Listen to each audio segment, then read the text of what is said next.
단기 근로자라는 개념은 이런 개념입니다. 이제 본사 직원인 상태에서 중국에 이제 파견 나간 게 아니고요.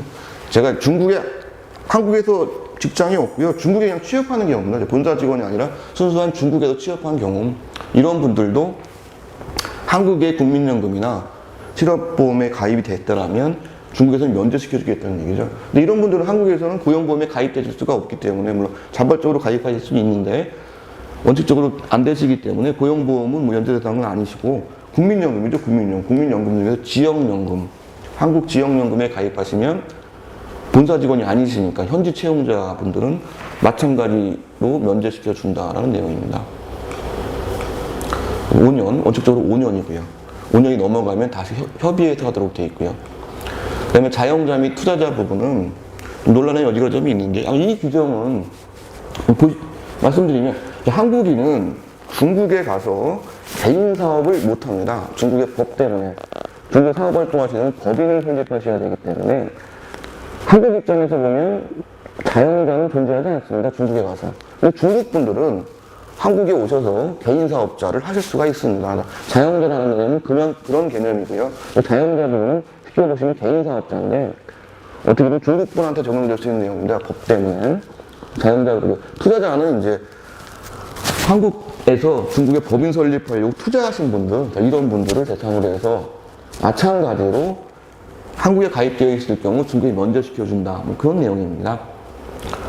한국의 국민이, 한쪽 최양 당사국의 국민이, 그냥 한국의 국민이 한국의 영역에서 통상 거주하고 있으면서 중국의 영역에서 임시로 자영하는 경우, 원칙적으로 한국민이고 한국에서 주된 생활을 하는데 중국에서 임시로 개인 사업장을 낸 경우, 법상 불가능합니다. 이 얘기는. 거꾸로 보시면 중국의 국민이 중국의 영역에서 통상 거주하고 있으면서 한국의 영역에 와서 개인 사업하는 경우, 이런 경우는 면제가 되죠. 한국 개인 사업자 가능하니까. 그런 경우 자기네 나라의 법령을 적용받는 것을 조건으로 자기네 나라에서 사회보험이나 4대 보험에 가입이 되어 있는 걸 조건으로 그 자연기간 동안 상대방 나라에서는 사회보험료 징수 안 하겠다는 내용입니다. 가가 자영자에 대한 부분이고요. 그 다음에 나가 이제 투자자에 대한 부분입니다. 이제. 중국의 관련 법률 및 규정에 따라 중국의 영역에서, 한국 사람이에요. 한국 사람이 중국의 관련 법률 또는 규정에 따라 중국의 영역에서 독자 외국법인 또는 합작법인을 투자하고 등록한 한국의 국민이, 그 투자자를 얘기하는 겁니다. 한국 입장에서의 투자자, 중국 입장에서 투자자, 이런 분들은 직책을 갖고 있는 경우, 대표이사나 한국 개념으로 치면 대표이사, 중국으로 치면 동사장, 동사, 이사, 이런 직책을 갖고 있는 경우에는 이중으로 사회보험을 납부하는 걸 막기 위해서 그 자가 그 직책을 담당하는 동안 상대방 국가에서는 징수하지 않겠다. 그런 내용입니다. 기타 면제 대상은 이제 이런 분들이요. 아마 현실적으로 관계는 없는 건데, 항해선박이나 항공기 탑승 중인 근로자, 비행기에서 승무하시는 분들, 예비공간 및 용사관의 구성원, 정부 또는 그 공공사용지에서 고용된 자, 이분들은 왜 있냐면요. 우리는 공무원들은 공무원연금법 대상이고요. 그래서 이제 별도로 마찬가지 놀러 면제해준다는 그런 내용입니다. 그 다음에 이거 관련해서 결국은 한쪽에서 면제를 해주고 한쪽에서는 중국 정부 입장에서는 한국인을 대상으로 사회보험료를 징수하려고 할 거고요. 한국 정부 입장에서는 한국에 오신 중국 분들을 대상으로 사대보험료를 징수하려고 하는데 일정한 조건으로 면제를 하니까 혹시나 여기서도 이제 누락되거나 서류가 잘못된 경우를 대비해서 양국 간에 정보를 교환하고 상호 원조, 쉽게 보면 내야 되는데 안 내는 사람들 없게끔 서로 정보 교류하자는 얘기입니다. 최악 당사국의 권한 있는 당국이나 실무기관은 서면 요구에 대하여 그들 각자의 법령이 허용되는 범위 내에서 이 협정의 이행을 위한 모든 정보와 상호 원조를 서로 제공한다. 구체적인 내용은 뒤에 나옵니다. 그러니까 서로 정보를 교환해야 된다. 쉽게 보시면 중국 당국에서 한국 당국의 대상으로 해서 제가 한국에 국민연금 가입되어 있으니까 중국에 면제된다고 신청을 했는데 이거 맞느냐라고 확인할 수 있는 그런 길을 열어줬다는 얘기입니다. 구체적인 내용은 이제 행정협정에도 규정이 되어져 있고요. 제가 저를 예를 들면, 제가 한국의 국민연금이나 실업보험에 가입되어 있을 때 중국에서 면제를 받는 거니까, 한국에서 국민연금이나 고용보험에 가입되어 있다는 증명서를 발급을 받아서 중국 당국에 제출을 해야 됩니다. 내용 보시면, 이 협정의 이제 4조부터 7조까지, 9조 및 10조의 경우, 그 면제 대상이 되는 경우에는 최악 당사국의 법령이 적용되는, 그러니까 한국의 실무기관은 제가 신청을 하면 증명서를 발급을 해줘야 됩니다, 저한테. 제가 한국에서 발급을 받아서 중국에 가서 중국에도 당국에 제출하고 이럴 때만 면제를 해준다는 얘기죠. 증명서에는 유효한 기간을 포함한 관련 정보를 포함해야 된다. 구체적인 증명서 양식은 별도로 정해져 있고요. 증명서 발급 증명서 발급 보시면 대한민국에서는 동증명서는 국민연금공단이 발급한다. 국민연금공단이 이제 국민연금 가입 확인서, 그다음에 고용보험 가입 확인서도 한 기관이 국민연금공단이 발급하도록 양쪽이 약정이 되어 있고요. 중국에서도 마찬가지고요. 인력자원사회부장부 사회보험관리중심에서 증명서를 발급해주도록 되어 있습니다. 서식과 절차 정해져 있고요. 홈페이지 들어가시면 서식과 절차 나옵니다. 서식이요. 국민연금공단 가시면 서식이 있습니다. 서식은 한국말, 영어, 중국말로 되어 있고요.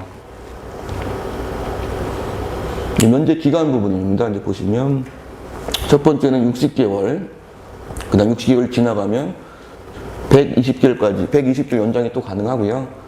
또 초과하는 경우는 36개월 또 연장할 수가 있습니다. 근데 첫 번째 5년은 당연 면제인데요. 60개월은 그 다음에 60개월, 30, 당연 면제가 아니라요. 그때 가서 따져보겠다는 내용입니다. 그때 가서요. 당연히 되는 건 아니고요.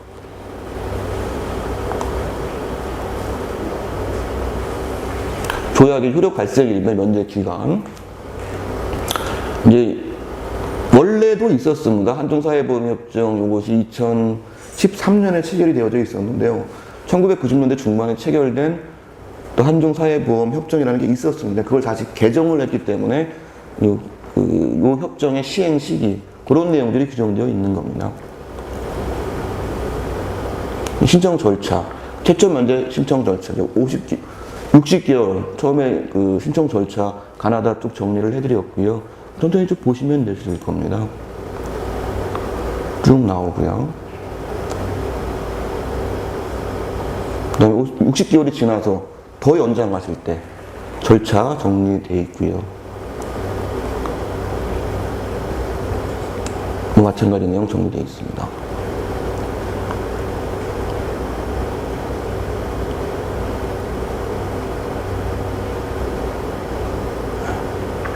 이 부분 아까 이제 말씀드렸던 증명서와 관련된 정보의 교환, 그 한중사회보험협정 밑에 하위 규정인 한중행정약정이라는 게 또 있는데 그 내용 보시면 아까 제가 결국 양쪽에서 혹시나 누락되는 걸 막기 위해서 정보 교환하겠다라는 말씀드린 적이 있습니다. 제가 중국 가서 면제 신청을 했는데 중국 정부 입장에서 보면 이게 진짜인지 가짜인지 혹은 제가 아닌 걸 면제받기 위해서 허위자료를 제출하는 건지 아닌지 그런 문제가 있을 수 있어서 정보 교환 내용을 명확하게 하고 있습니다.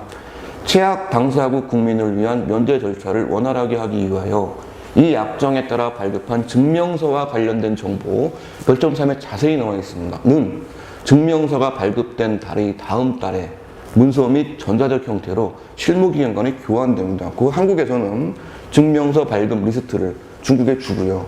중국에서도 자기네가 발급한 증명서 발급 리스트를 한국에 주도록 되어 있습니다. 다음 달에요. 정보 다 교환되겠다라는 점.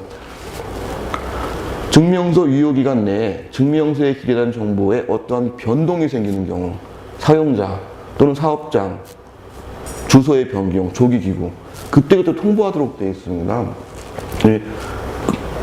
그런 내용들이 많이 떠돌아다녔죠. 초창기 사회보험 2011년에 이거 시행되면서 왕왕 그런 얘기들이 떠들어왔습니다. 처음에만 증명서 어떻게 발급받아서 제출하자.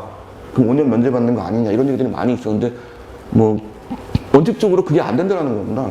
그게 안 되니까 가급적인 원칙적인 방법을 인식하시라고 다시 한번 강조해 드렸습니다.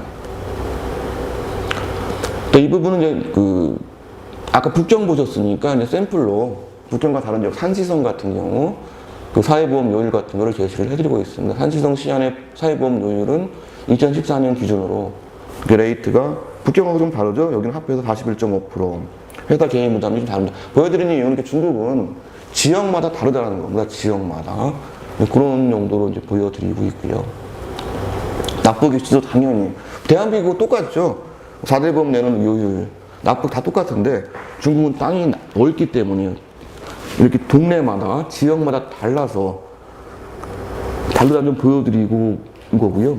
이 내용은 중국과 관련된 모든 법과 제도가 마찬가지입니다. 중국의 법과 제도는 중앙정부에서 주는 큰 틀을 정하고요.